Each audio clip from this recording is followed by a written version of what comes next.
नमस्कार मैत्रिणींनो, मी संगीता. माझ्या चॅनलवर तुमचं अगदी मनापासून स्वागत आहे. पहा, आज आपल्याला काय बनवायचं. इथं सोयाबीन मस्त भिजवून धुवून आणि मस्त त्याचा बघा असा भुगा करून घेतलेला आहे मैत्रिणींनो, मिक्सरच्या भांड्यामध्ये. आज आपल्याला बनवायचं आहे सोयाबीन पावभाजी. मग पहा, ही सोयाबीन पावभाजी कशी बनवायची. इथं लागणारे साहित्य घेतलेले आहे: कोथिंबीर, टॅमॅटो, कांदा आणि लसूण. आता आपल्याला हा मिक्सरच्या बाउलमध्ये टॅमॅटो टाकायचा आहे बरं का. 1.5 टॅमॅटो मी मिक्सरच्या बाउलमध्ये टाकणार आहे. त्याच्यानंतर अगदी भरपूर असा लसूणही टाकणार आहे, पाहू शकता तुम्ही. आणि कसं आहे, आपण दरवेळेस तीच पावभाजी खाऊन कंटाळतो. मग काहीतरी वेगळ्या पद्धतीने पावभाजी ही बनवायची पहा आज. मग ही सोयाबीन पावभाजी कशी बनती मग तुम्हीसुद्धा पहा. मस्तपैकी इथं कांदा टाकलेला आहे आणि कोथिंबीरसुद्धा टाकलेली. आता आपल्याला हे अगदी बारीक असं ग्रेव्हीदार वाटून घ्यायचं बरं का. चला, मग इकडं कढई ठेवलेली आहे. कढई आपली तापत आलेली आहे. कढई लोखंडाचीच यूज करते मी, पाहू शकता तुम्ही. त्याच्यानंतर कढईत टाकायचं तेल. तेल हे तुमच्या अंदाजाने टाका. आणि तसं जर म्हणलं तर पावभाजीला थोडंसं जास्त टाकलं तरी काय प्रॉब्लेम नाही, जास्तच लागतं. छान अगदी तेल तापलेलं आहे आणि जिरी मोहरीची फोडणीसुद्धा अगदी कडक बसलेली आहे, पाहू शकता तुम्ही. त्याच्यानंतर आपल्याला काय टाकायचं आहे, त्याच्यानंतर टाकून द्यायचं आहे कांदा. कारण की आपली फोडणी जळायला नको, त्याच्यामुळे पटापट प्रोसेस करायची.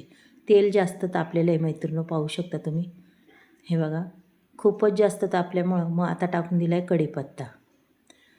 कढीपत्ता टाकल्यावर नंतर टाकणारे अर्धा टॅमॅटो चिरलेला आहे, तोसुद्धा मी टाकून घेतला आहे. अगदी छान पद्धतीने हे परतून घ्यायचं आहे बरं का आपल्याला, पाहू शकता अशा पद्धतीने. जास्त करपट करायचं नाही, काय नाही. अगदी मऊसूत आपला टॅमॅटो झाला की म्हणायचं आपलं परतलं. त्याच्यानंतर इथं संपूर्ण बेसिक मसाले आणि पावभाजीचा सुद्धा मसाला घेतला आहे मी, तोसुद्धा टाकून देते पहा. अगदी रंग बी खूप छान आला आहे मैत्रिणींनो, पाहू शकता तुम्ही. त्याच्यानंतर जे आपण ग्रेव्ही वाटलेली आहे ती मी संपूर्ण याच्यात टाकून देणार आहे बघा. आणि हे जे वाटण टाकलं आहे ते सुद्धा अगदी छान पद्धतीने मस्त असं परतून घ्यायचं आहे बरं का आपल्याला. कमीत कमी 10-15 मिनटं तरी मी हे वाटण अगदी परतून घेणार आहे मंद गॅसवर.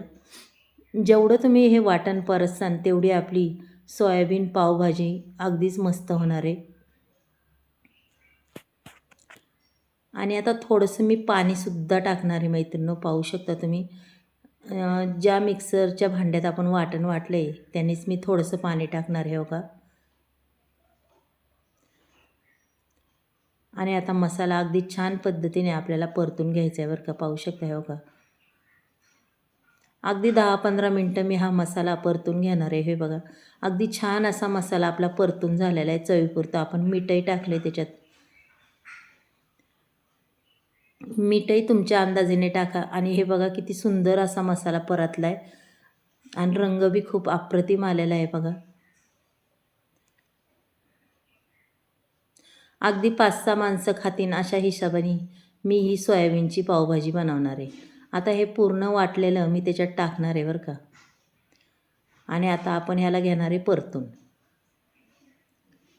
अगदी चांगल्या पद्धतीने हे परतून घ्यायचं आहे आपल्याला, पाहू शकता तुम्ही. चांगल्या पद्धतीने परतून घेऊन आपल्याला किती पाणी टाकायचे त्या अंदाजाने, आपल्याला किती भाजी करायची त्या मापात पाणी टाकायचं. कारण की आपले सोयाबीन आहे ते सुद्धा शिजले पाहिजे, पाहू शकता तुम्ही. आता तुम्हाला वाटतं पण एवढा सुंदर रंग येतो त्याला. आता मी पाणी टाकले थोडंसं, अर्धा ग्लास, आणि बारीक गॅस करून झाकण ठेवणार आहे, पाहू शकता. अगदी अप्रतिम असा हा रंग आला ह्या भाजीला, पाहू शकता तुम्ही, एकदम सुंदर. आणि ही भाजी बी एवढी टेस्टेड लागते, खूपच टेस्टेड लागते.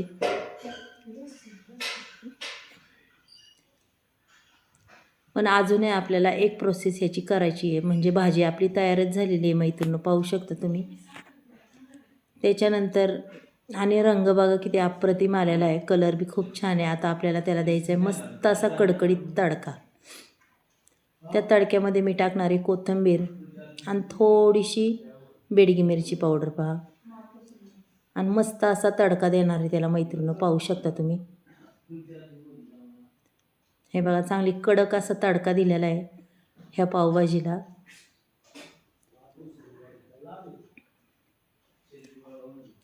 अगदी मस्त अशी ही आपली झालेली आहे सोयाबीन पावभाजी तयार झालेली आहे. आता आपल्याला टाकायची त्याच्यात बटर.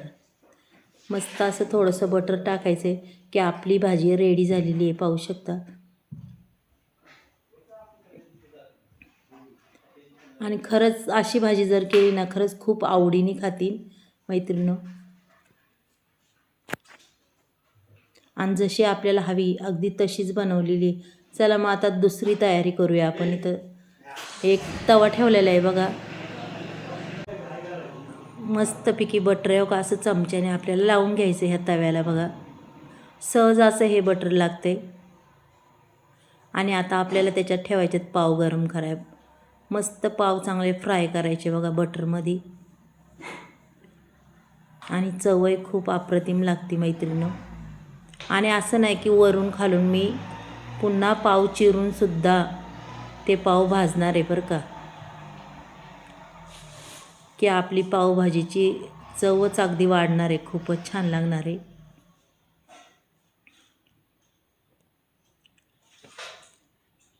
चांगला खरपूस असे पाव भाजून घ्यायचे आपल्याला. आणि मैत्रिणींनो हा तुम्हाला आज हा नवीनच पावभाजीची रेसिपी जर आवडली तर नक्कीच एक लाईक एक सबस्क्राईब करा. कोणी नवीन असेल त्यांनी करा. आणि नक्कीच तुम्ही करून खासाल. आणि मग मला कमेंट बॉक्समध्ये सांगा की आजची पावभाजी ही कशी झाली कशी नाही. पहा एकदम सुंदर अप्रतिम अशी ही पावभाजी लागते. खूप छान.